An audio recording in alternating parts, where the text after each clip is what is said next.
Começa agora a teleaula número 1 do curso de espanhol. Bons estudos!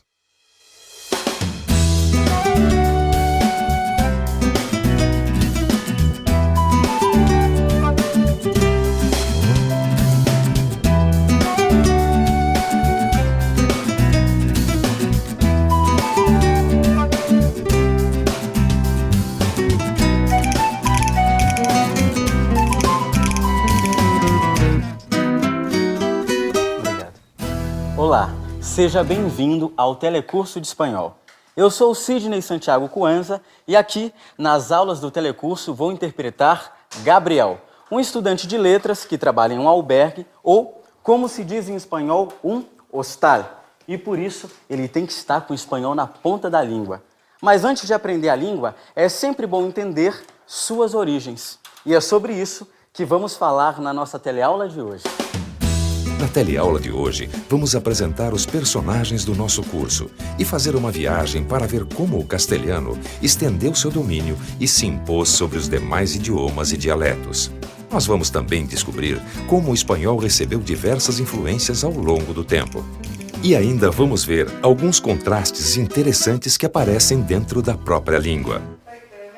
Ação! Obrigado. Trabalhar em um hostal, que é um pequeno hotel, dá ao meu personagem Gabriel a chance de conhecer pessoas do mundo todo.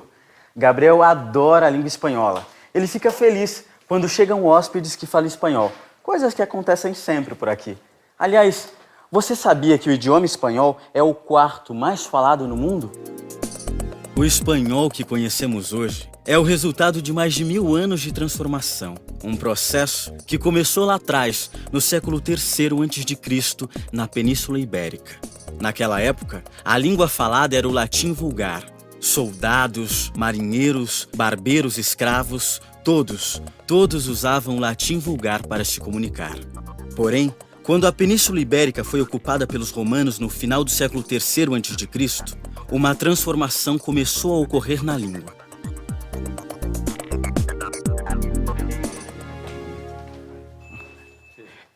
Esse daqui é o Federico Erdócia. Ele vai fazer o Pablo, que é um grande amigo do Gabriel. Não é isso, Pablo? Sí, como no. Nuestros personajes son muy amigos. Sí. Vai com ela. Aqui no Telecurso, eu vou fazer um músico espanhol que vem para o Brasil conhecer um pouquinho da música brasileira. Como vocês estão vendo, está todo mundo trabalhando para deixar os programas estupendos, para você aprender espanhol de uma maneira especial. A língua espanhola sofreu diversas influências em diferentes momentos da história. Ele incorporou palavras originalmente de línguas pré-latinas, como o grego, o euskera ou o celta.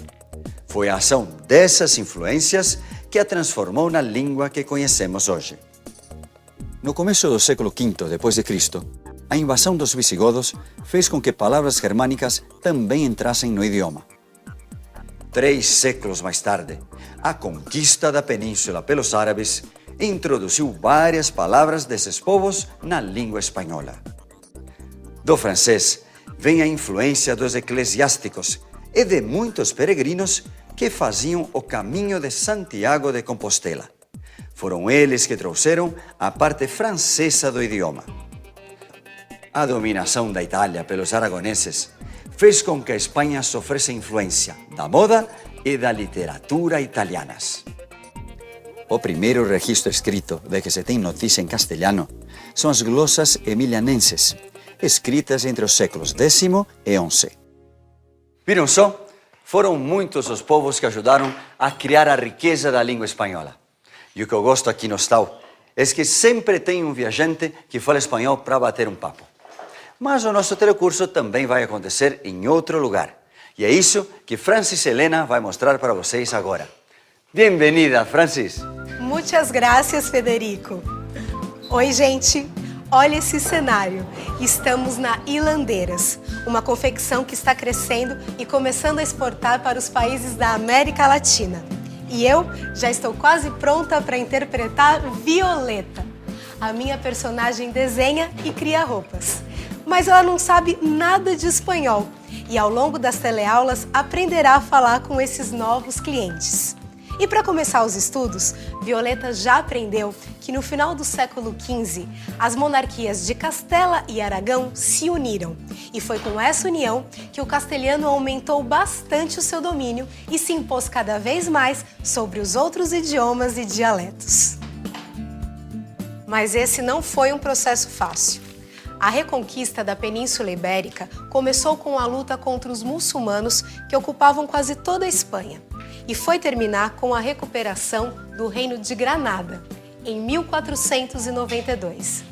Aliás, foi nesse mesmo ano que o castelhano foi definitivamente consagrado, com o aparecimento da sua primeira gramática, a gramática da língua castelhana de Elio Antonio de Nebrija. Mas a minha personagem não é a única aqui da empresa, não. A minha amiga Anelisa Assunção também trabalha comigo. Aliás, já era para ela estar aqui. Onde você está, Anelise? Oi, amiga. Mais uns 2 ou 3 retoquezinhos e eu já me transformo na Isabel, uma empreendedora que vocês vão adorar. Ela é agitada, criativa e super curiosa para aprender coisas novas. Uma das coisas que ela já aprendeu é que a língua espanhola se expandiu pelo mundo a partir da chegada de Cristóvão Colombo à América. E ela se enriqueceu ainda mais depois que teve contato com as línguas aborígenes que se falavam na América Hispânica, como Quechua, Aymara, Náhuatl, Mapuche, entre outras. Assim, com tudo que vimos até agora, podemos dividir a formação do espanhol desse jeito. O medieval ou castelhano antigo, que aconteceu entre os séculos X e XV, o moderno, que evoluiu a partir do século XVI até o final do século XVII, e o contemporâneo, desde 1713, data da fundação da Real Academia Espanhola, até os dias de hoje, em que, além do espanhol, existem algumas línguas cooficiais, como o galego, o catalão e o basco, e alguns dialetos, como o leonês, o aragonês, o andaluz, entre outros. A língua espanhola conta com contrastes tão grandes que é só escutar um argentino, um cubano e um mexicano para perceber na hora como soam diferentes entre si. Para entender melhor, vamos ver o que a Nathalie Cabanas tem a dizer sobre isso. Olá, pessoal! A minha personagem se chama Noemi. Ela nasceu na Colômbia, onde se casou com Luiz, um brasileiro que trabalhava por lá. Faz pouco tempo, Luiz foi transferido de volta para o Brasil e agora Noemi e sua família moram aqui. Mas vamos voltar para a aula. Como já vimos, o espanhol que conhecemos hoje sofreu tantas influências que cada lugar tem suas próprias peculiaridades, sobretudo na sonoridade, também nas expressões e nas palavras que são usadas. Olha só alguns dos contrastes no vocabulário. Por exemplo, se Pablo tiver que pedir uma carona e estiver na Espanha, ele teria que dizer hacer autostop. Agora, se Pablo estiver em Cuba, seria dita de um jeito diferente. Dar botella. Já em Porto Rico, se falaria. Dar pon. No México, Pablo teria que dizer. Dar un aventón. Mas se não conseguirmos uma carona e tivermos que pegar um ônibus, também tem diferenças. Olha só. Na Espanha, Violeta teria que dizer. Autobus. Nas Antilhas, ela falaria. Guagua. Já no México, Violeta diria. Caminhão. E lá na Argentina, pegamos um. Coletivo. No Panamá, ela teria que falar. Chiva. Já se Violeta estiver no Peru, ela deve dizer. Gôndola. E no Chile, precisamos de um. Micro. Perceberam? Eu vou dar mais um exemplo de uma ação bastante comum. Atender ao telefone. Vejam como o alô é diferente em vários países. Na Espanha, por exemplo, se diz Diga ou dígame. No Peru e no Chile, assim. Alô? Já na Colômbia, A ver? no México também é diferente. Bueno? No Uruguai ou na Argentina, eles atendem ao telefone assim. Hola? Já em Cuba, é assim. Que hay? Estas são pequenas amostras da diversidade que faz com que o espanhol seja uma língua tão singular e tão plural.